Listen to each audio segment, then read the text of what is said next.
María Corina Machado, muy agradecidos por haber sido elegidos como el primer medio de la Argentina para conversar y para mostrar al mundo lo que está pasando en Venezuela después de tu triunfo, después del triunfo de lo que era la oposición. Yo estoy muy honrada de estar aquí con ustedes y agradecida por la forma como han acompañado esta gesta heroica de los venezolanos. ¿Cómo es la situación de Venezuela hoy, a esta hora? Bueno, en primer lugar, es un país que sabe lo que ocurrió y que entendemos que aquí se ha iniciado una transformación cultural incluso, que va mucho más allá de lo político electoral y que nada la va a detener, que esto no lo para nadie. Y obviamente enfrentando una situación cruel de represión, de persecución, que ha sido ampliamente documentada en el mundo, y justo ayer y en estas horas, en estos días, la misión de verificación de los hechos de las Naciones Unidas lo denunciaba, ¿no? Entonces es una situación muy dura en cuanto a la persecución y la represión, pero también muy emocionante en cuanto al momento que vivimos, Luis. María Corina, dijiste una y otra vez que no te ibas a ir de Venezuela. ¿Seguís manteniendo esa posición, esa postura, a pesar de las amenazas, los ataques? Las amenazas son brutales contra todo el mundo. Todas las personas que estuvimos directamente involucradas en la organización de las elecciones presidenciales del 28 de julio y en la defensa de los votos, hoy estamos o escondidos, o exiliados, o asilados, o presos. Esa es la situación hoy. Yo estoy aquí acompañando a los venezolanos porque esta lucha es hasta el final. Y todos así lo sabemos y lo vivimos, a pesar de las brutales amenazas y extorsiones que el régimen comete. ¿Estás temiendo ahora mismo por tu seguridad? No te voy a pedir que me des los detalles de cómo te proteges, pero ¿cómo es tu estado de ánimo, ya que estás desde el punto de vista político casi en la clandestinidad? Fíjate, yo nunca me imaginé que iba a tener más trabajo después de ganar una elección que antes para ganarla. Literalmente son días de 18 horas de trabajo, incluyendo sábados y domingos. Era muy importante después de la elección que el mundo entendiera el tamaño de nuestro triunfo y las evidencias que teníamos para demostrarlo. Porque este régimen ha sido muy hábil en el pasado. Son más de 30 elecciones en 25 años y todas han tenido un grado de manipulación y de fraude, unas muchísimo más que otras. La diferencia es que nunca habíamos tenido la demostración de nuestra victoria en la mano. Y lo que ha ocurrido, Luis, es que el mundo está impactado con lo que hicimos. Y me lo dicen expertos en estos temas. Me dicen, ustedes no se dan cuenta de lo que hicieron. Ustedes han puesto un nuevo estándar, no solo para América Latina, para el mundo, de cómo la ciudadanía se organiza para hacer valer su voluntad, la soberanía popular expresada en el voto, en las condiciones más adversas, porque nosotros hicimos y ganamos toda esta campaña y este movimiento sin medios de comunicación. Yo no di una sola entrevista en televisión nacional o radio nacional, sin dinero. Nosotros no teníamos plata para la gente ni para los eventos, ni publicidad, cero propaganda, cero publicidad. Con toda la persecución del mundo nos trancaban las carreteras y yo al final no me podía alojar en hoteles, porque si yo pasaba una noche alquilando una habitación, venían y cerraban el hotel. No podía comprar desayuno en la carretera porque cerraban el local. Y al final no teníamos ni audio, porque las empresas que contratamos para que tenían las cornetas terminaron presos. Les desvalijaron sus propiedades. Entonces simplemente nos montábamos en un camión y rodábamos entre la gente y la gente nos acompañaba. Es decir, esto se convirtió en un movimiento épico del cual toda la sociedad venezolana hoy forma parte. Entonces yo les pido que entendamos que esto va mucho más allá de un momento. Esto es una transformación de la historia de Venezuela. María Corina, ¿qué tiene que pasar para que Edmundo González Urrutia asuma la presidencia y para que Nicolás Maduro, y permitime decirlo, y sus secuaces abandonen el poder? ¿Qué tiene que pasar de manera práctica? Eso es clarísimo y es muy importante que me lo plantees así, porque al final hay que entender que esto no es una dictadura convencional. Esto es un sistema criminal que opera como la mafia. Entonces, al final, cuando conceden, cuando efectivamente se da ese quiebre, cuando el costo de permanecer en el poder sea más alto que el costo de dejar el poder. Y todavía no estamos allí. Vamos en esa dirección. Indiscutiblemente que el 28 de julio fue la victoria más grande que hemos tenido, porque Maduro perdió completamente su legitimidad. Completamente. Y su reacción ante esa derrota terminó de hundirlo y aislarlo dentro y fuera del país, que fue esta represión brutal. Se llevaron niños presos, los acusaron de terrorismo, torturaron mujeres, abusaron sexualmente niñas que lo que estaban era protestando en la calle, pacíficamente. Han ido a buscar gente, se las han llevado arrastradas, les han marcado las casas a venezolanos simplemente porque trabajaron como testigos. Entonces, esto ha generado un repudio tan grande dentro y fuera, que Maduro está cada día más solo. Y eso es lo que debemos entender. El costo de permanecer en el poder cada día se incrementa. Y lo que hay que hacer, y la comunidad internacional debe ser muy firme en ese sentido, es elevar ese costo, haciéndole entender que la represión y los crímenes de lesa humanidad tienen consecuencias y que su mejor opción, y pronto lo diría su única opción, va a ser aceptar los términos de una negociación con nosotros para una transición a la democracia. ¿Qué tipo de negociación, María Corina? ¿Qué implicaría esa negociación? Voy a ser breve. La ONU acaba de acusar a Maduro por delitos de lesa humanidad. La justicia argentina acaba de pedir, si no estás enterada te lo decimos, a un grupo de camaristas que consideren a los delitos de Maduro como crímenes de lesa humanidad y que se pida su captura en Interpol. ¿Qué términos debería tener esa negociación para que ustedes asuman el poder y Maduro o se vaya o lo detengan junto con Diosdado Cabello y todo su entorno? Bueno, parte precisamente de lo que te decía antes, que ellos entiendan que cada día la situación va a ser más difícil. Y cuando entiendan que cada día la situación va a ser más difícil, tendrán incentivos para acelerar una negociación que hoy no la tienen. O por lo menos ellos creen que no lo tienen. Maduro hoy siente que él puede matar gente y no va a pasar nada. Y eso está comenzando a cambiar.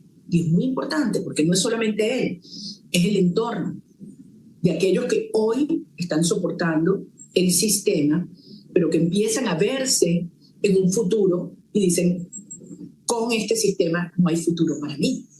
Y piensan a entender que también para ellos la mejor opción es facilitar esa transición.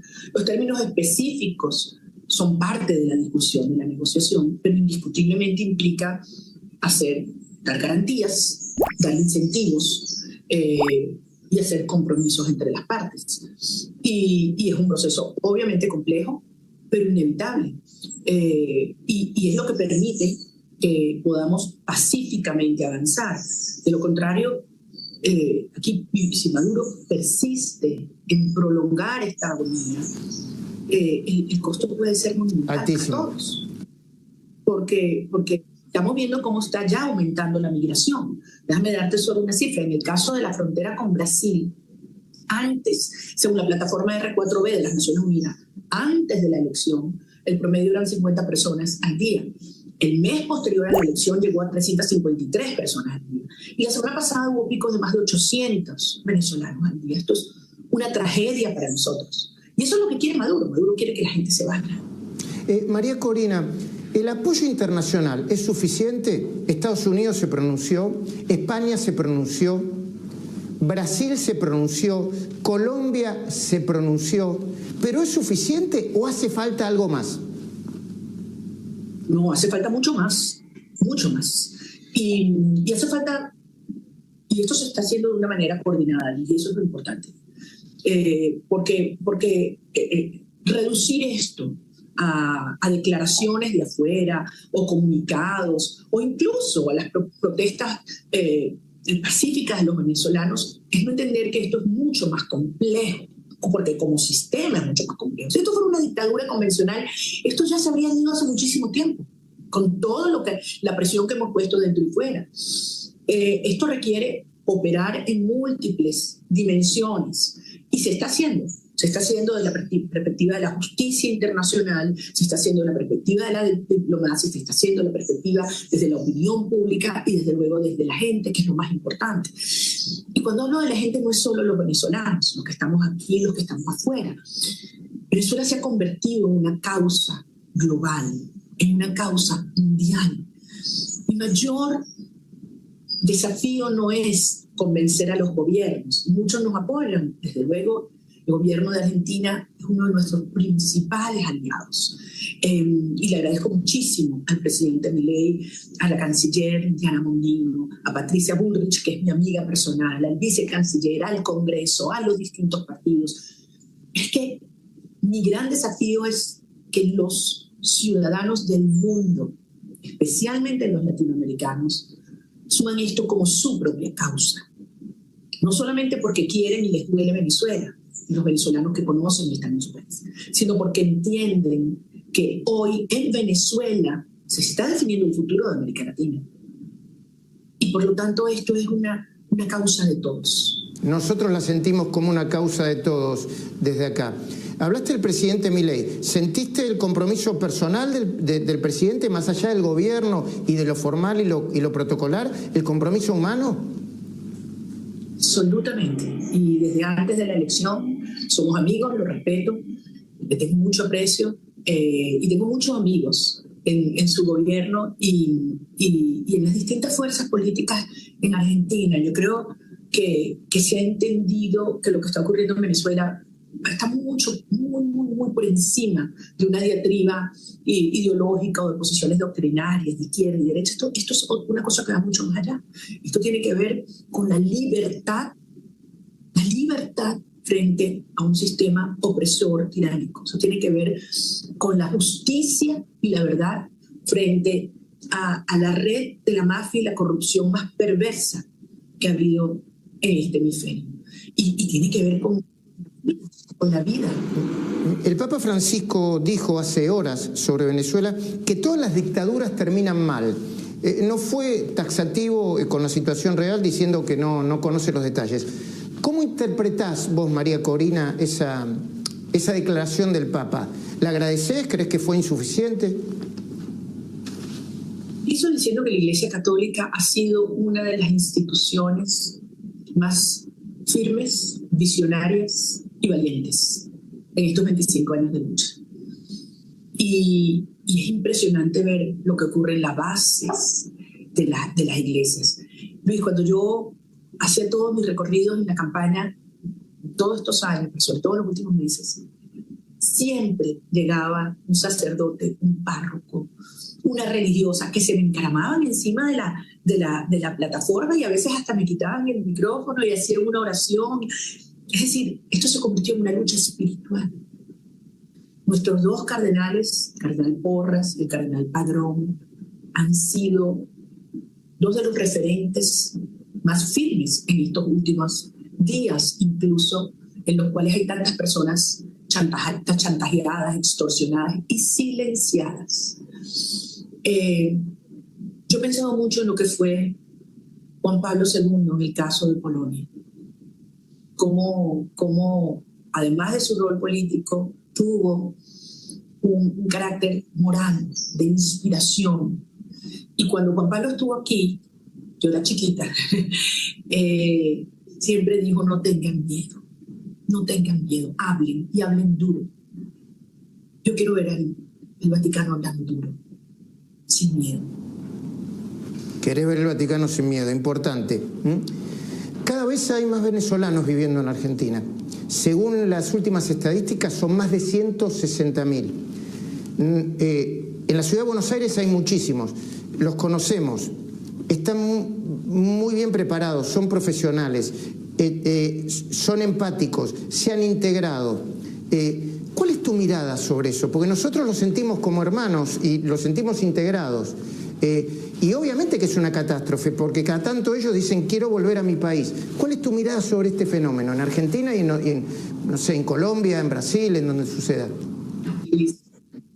No hay una sola familia en Venezuela que esté unida hoy. Yo recorro, sabes que además yo viajo en coche porque no me dejan montar en un avión desde hace muchísimos años. Entonces yo voy por todo mi país con mi carro y me conozco cada esquina, cada curva, cada peaje, y todo venezolano me dice lo mismo. Quiero mis hijos de vuelta en casa. Y ese es mi propio anhelo. Paso por mi casa de hace años y cada vez que están en los cuartos de mis hijos tengo que mirar hacia otra parte porque el dolor y el vacío es el mismo que el primer día.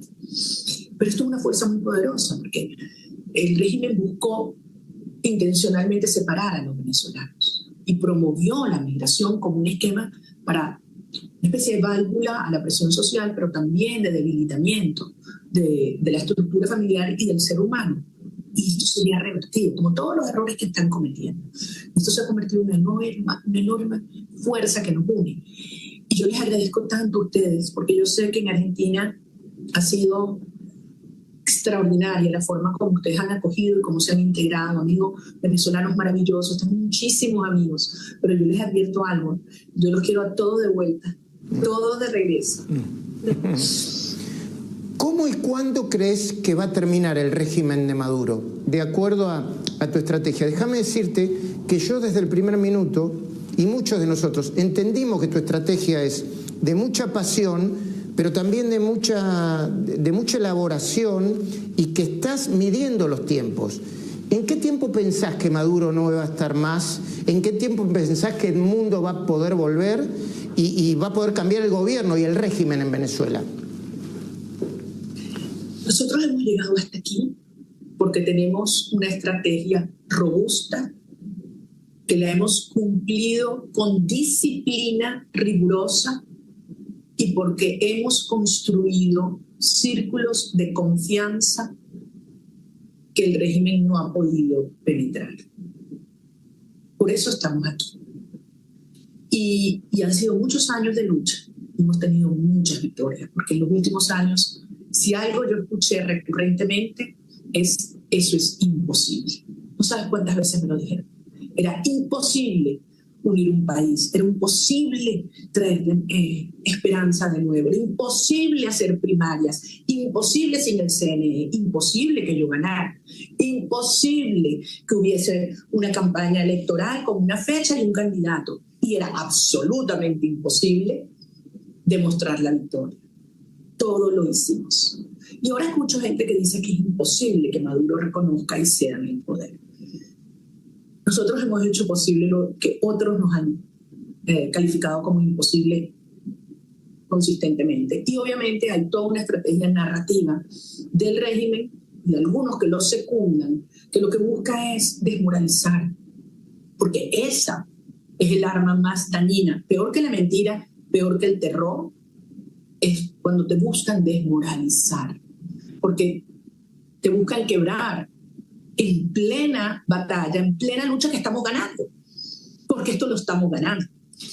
Y mucha gente me pregunta lo que tú me dices, ¿cuántos días faltan? ¿Cómo va a ser? Y yo les digo, ¿qué quieres saber? El día exacto, el minuto y el segundo, ¿verdad? Y la gente me dice, bueno, y por eso yo digo, un día a la vez, un día a la vez. Serenidad, coraje y firmeza. Estamos avanzando, el régimen está cada día más débil. Nosotros estamos cada día más fuertes. Antes de despedirte, quiero hacer dos menciones. Una personal. Yo noto que no tienes miedo, pero sería bueno que le comuniques al mundo, a la Argentina y al mundo... ¿Por qué le hablas neutro, Majul? Que no tienes miedo y por qué no tienes miedo. Fíjate, todos los que estamos en Venezuela estamos conscientes que corre riesgo no solamente nuestra libertad, sino nuestra vida. Estos son criminales, y ahí está la evidencia.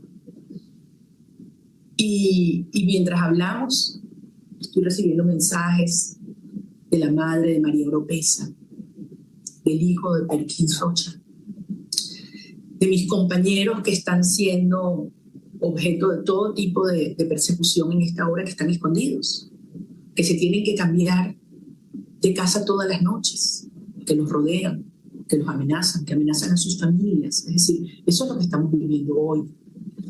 Y mis compañeros que están asilados en la Embajada de Argentina, algo que nunca olvidaremos a la Argentina, nunca.